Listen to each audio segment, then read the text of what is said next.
Hello students, how are you? I hope you will be fine. आज का class kinds of pronoun जो कि part 1 इसको हम लोग ले रहे हैं, काफ़ी काइंड्स ऑफ प्रोनाउन जो है थोड़े बड़े चैप्टर हैं जो कि एक पार्ट में तो ख़त्म होंगे नहीं। आज आपका पार्ट 1 चल रहा है। तो पार्ट 1 में देखिए हम लोग समझते हैं कि क्या क्या इसमें अभी आएंगे। तो इससे काइंड्स ऑफ प्रोनाउन जिसमें there are 10 kinds of pronoun, मतलब क्या है कि इसमें 10 काइंड्स जो हैं 10 काइंड्स इसमें आते हैं। 10 काइंड्स में आज आप लोगों को 1 2 3 3 काइंड्स आपको बताया जाएगा। नेक्स्ट फिर आपका जब क्लास होंगे तो नेक्स्ट क्लास में पार्ट 2 में फिर आपका आगे की और क्लास को बढ़ाया जाएगा। तो चलिए आज समझिए, वीडियो को बिना स्किप किए समझिएगा। कहीं कुछ प्रॉब्लम होगा तो कमेंट जरूर करिएगा। तो चलिए समझते हैं, let's go. There are 10 kinds of pronoun जिसमें पर्सनल प्रोनाउन आते हैं एट फर्स्ट। पर्सनल प्रोनाउन, अगर इसका हम लोग डिफरेंसेस का बात करें तो मैंने देखिए लिखा है कि pronoun which are used in place of persons और things are called personal pronoun. मतलब क्या होते हैं कि पर्सनल का बात करें तो पर्सनल में कोई भी थिंग्स और पर्सन्स को लिया जाता है, इसमें प्लेस एनिमल ये सब नहीं आते हैं। तो pronoun which are used in place of persons और things are called personal pronoun. Example की अगर बात करें तो एग्जाम्पल में I, we, he, she, it, they और भी आते हैं, लेकिन चलिए इतना I, we, he, she, it, they, etc। बात करते हैं हम लोग नंबर 2 में। अगर नंबर 2 का बात करें तो उसमें रिफ्लेक्सिव प्रोनाउन आता है। रिफ्लेक्सिव प्रोनाउन एग्जाम्पल क्या होता है? REFLEXIVE reflexive. फिर से बोलते हैं REFLEXIVE reflexive pronoun, PRONOUN pronoun, reflexive pronoun. तो इसका अगर हम लोग डेफिनेशंस का बात करें तो इसका डेफिनेशंस क्या बताता है? इसका डेफिनेशंस बताता है कि the pronoun myself, ourselves, yourself, yourselves, himself, herself, itself, themselves are called reflexive pronoun।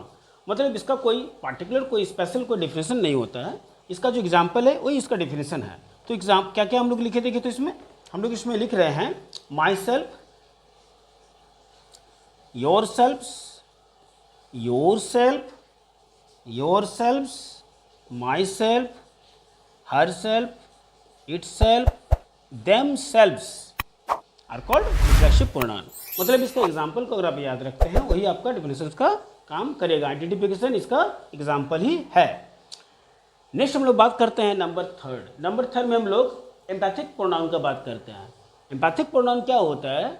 देखिए emphatic pronoun are pronoun used for the sake of emphasis, sake of emphasis, sake of emphasis on noun और pronoun. मतलब क्या है? Shake of emphasis जो है, देखिए यहाँ पर आप लोग थोड़ा सा नोटिस करिएगा। शेक ऑफ एम्फेसिस यहाँ पर जो मैंने अंडरलाइन कर रहा है इसका मतलब होता है बल देना या तो जोर देना।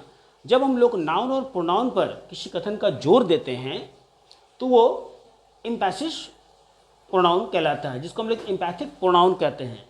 अगर एम्पैथिक प्रोनाउन का बात करते हैं तो इसका भी एग्जाम्पल जस्ट आपका रिफ्लेक्सिव प्रोनाउन के जैसा ही होता है। बस समथिंग डिफरेंट ये है कि जो रिफ्लेक्सिव प्रोनाउन है इसका जो ये माई सेल्फ, योर सेल्फ आप लोग जो देख रहे हैं ये आपका सेंटेंस के बाद में रहता है, सेंटेंस के बाद में रहता है।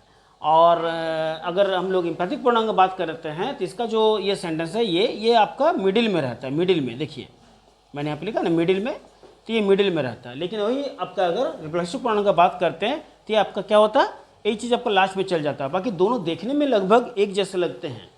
तो इसको जब लिखिएगा तो ये जरूर आप लोग ध्यान दीजिएगा कि ये मेरा बीच में है कि लास्ट में है, क्योंकि ये आपको काफ़ी कंफ्यूज कर सकता है। जैसे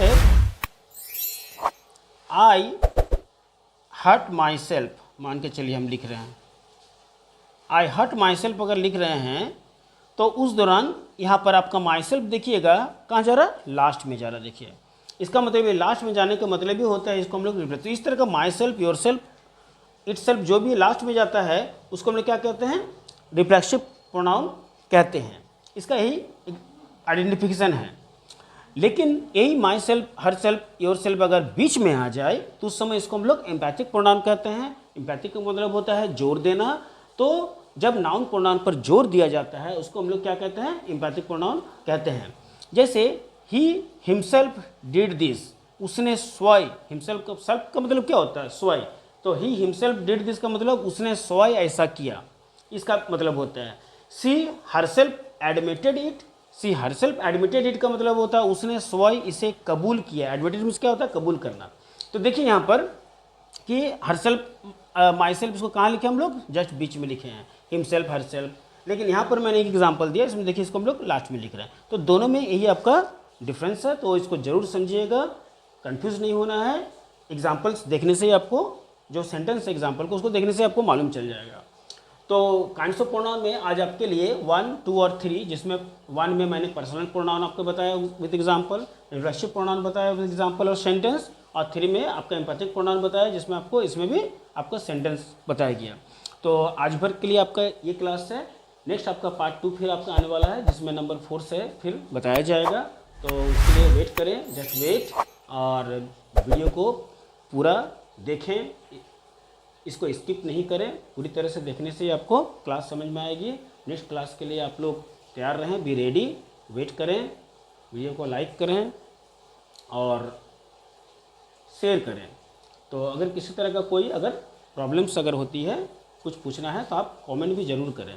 तो आज भर के लिए आपका क्लास इतना ही। Be careful and bye.